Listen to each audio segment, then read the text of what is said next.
You, John Fitzgerald Kennedy, do solemnly swear. I, John Fitzgerald Kennedy, do solemnly swear. That you will faithfully execute the office of President of the United States. That I will faithfully execute the office of President of the United States. And will, to the best of your ability. And will, to the best of my ability. Preserve, protect, and defend the Constitution of the United States. Preserve, protect, and defend the Constitution of the United States. So help you God. So help me God.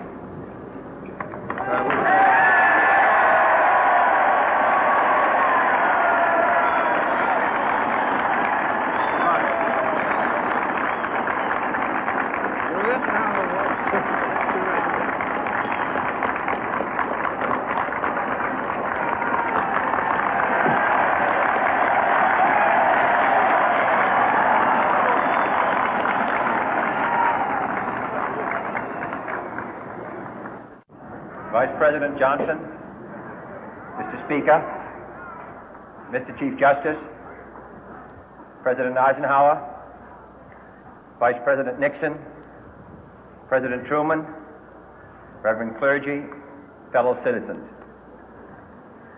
We observe today not a victory of party, but a celebration of freedom, symbolizing an end as well as a beginning, signifying renewal as well as change. For I have sworn before you and Almighty God the same solemn oath our forebears prescribed nearly a century and 3/4 ago.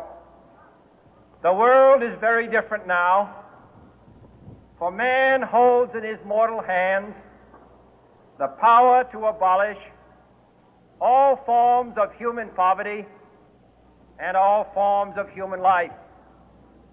And yet the same revolutionary beliefs for which our forebears fought are still at issue around the globe.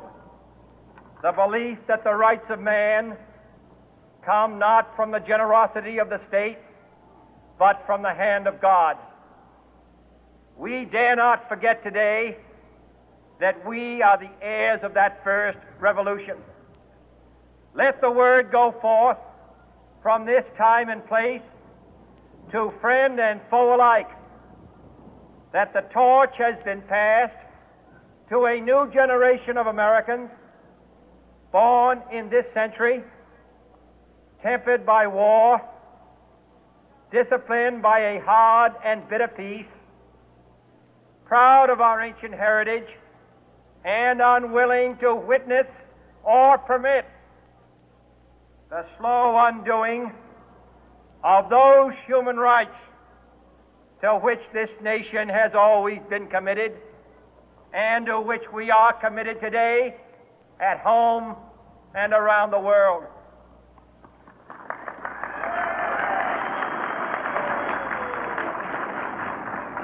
Let every nation know, whether it wishes us well or ill, that we shall pay any price, bear any burden, meet any hardship, support any friend, oppose any foe to assure the survival and the success of liberty.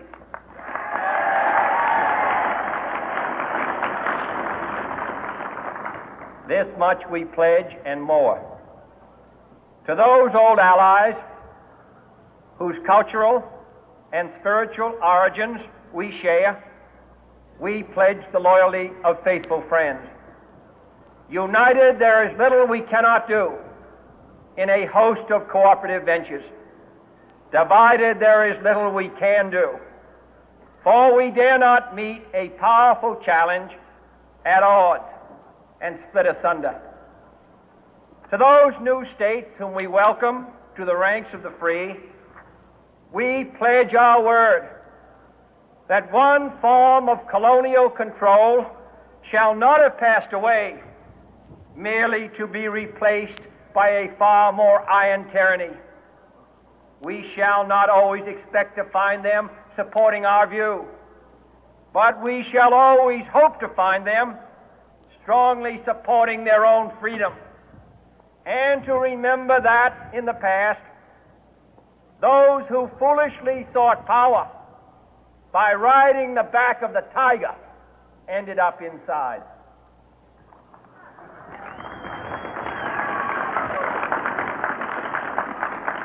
To those people in the huts and villages of half the globe struggling to break the bonds of mass misery, we pledge our best efforts to help them help themselves for whatever period is required, not because the communists may be doing it, not because we seek their votes, but because it is right. If a free society cannot help the many who are poor, it cannot save the few who are rich.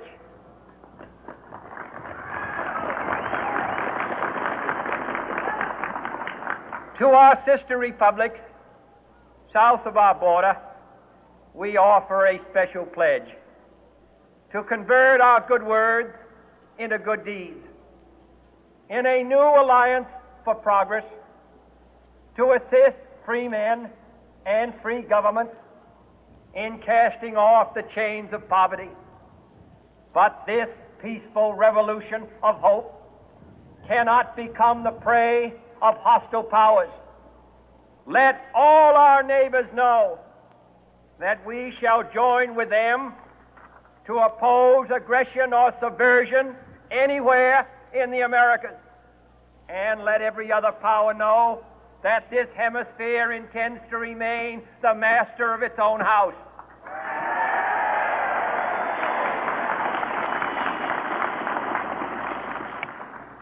To that World Assembly of Sovereign States, the United Nations, our last best hope, in an age where the instruments of war have far outpaced the instruments of peace, we renew our pledge of support to prevent it from becoming merely a forum for invective, to strengthen its shield of the new and the weak, and to enlarge the area in which its writ may run.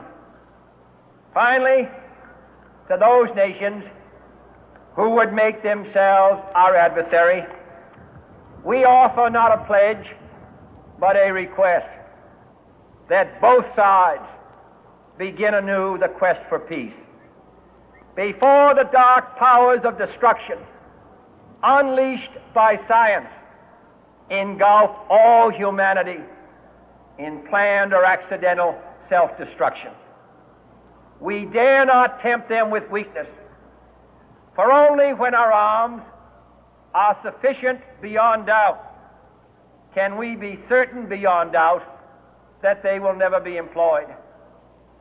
But neither can two great and powerful groups of nations take comfort from our present course, both sides overburdened by the cost of modern weapons, both rightly alarmed by the steady spread of the deadly atom, yet both racing to alter that uncertain balance of terror that stays the hand of mankind's final war. So let us begin anew, remembering on both sides that civility is not a sign of weakness, and sincerity is always subject to proof. Let us never negotiate out of fear, but let us never fear to negotiate.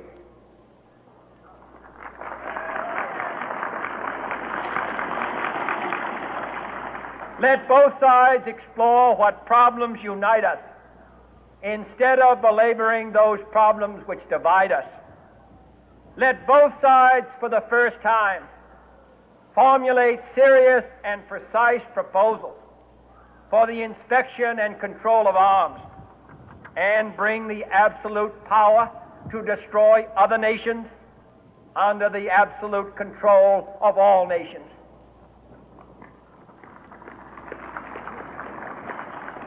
Let both sides seek to invoke the wonders of science instead of its terrors. Together, let us explore the stars, conquer the deserts, eradicate disease, tap the ocean depth, and encourage the arts and commerce. Let both sides unite to heed in all corners of the earth the command of Isaiah to undo the heavy burden and let the oppressed go free.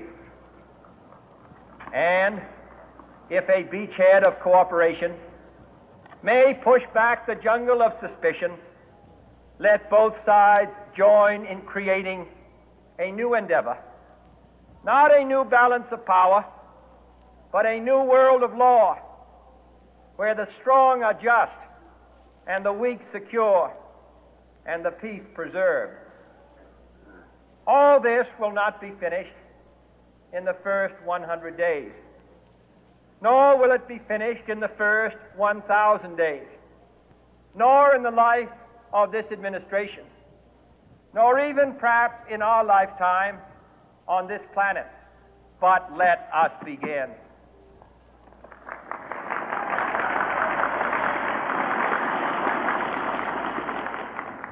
In your hands, my fellow citizens, more than mine, will rest the final success or failure of our course. Since this country was founded, each generation of Americans has been summoned to give testimony to its national loyalty.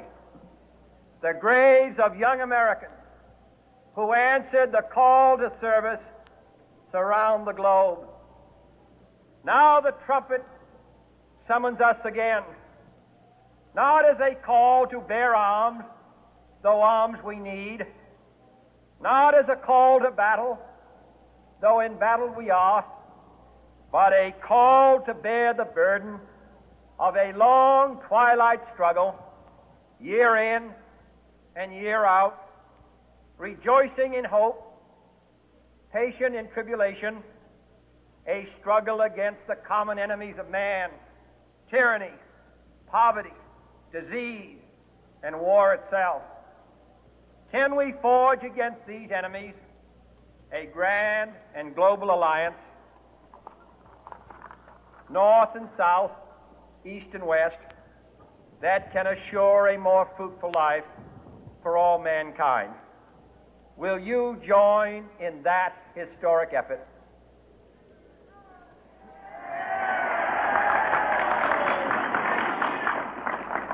In the long history of the world, only a few generations have been granted the role of defending freedom in its hour of maximum danger. I do not shrink from this responsibility. I welcome it.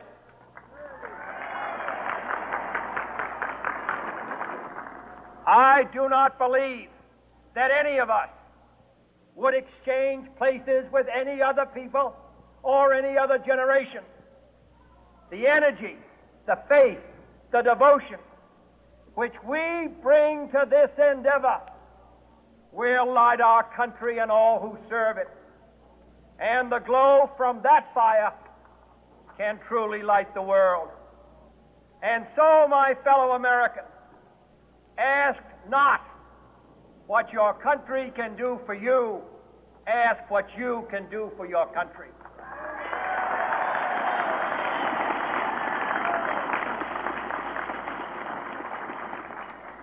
My fellow citizens of the world, ask not what America will do for you, but what together we can do for the freedom of man.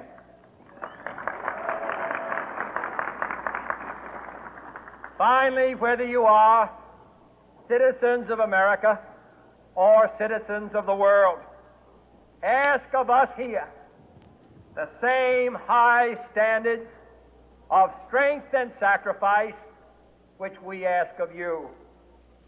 With a good conscience, our only sure reward, with history the final judge of our deeds, let us go forth to lead the land we love, asking His blessing and His help, but knowing that here on earth, God's work must truly be our own.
States.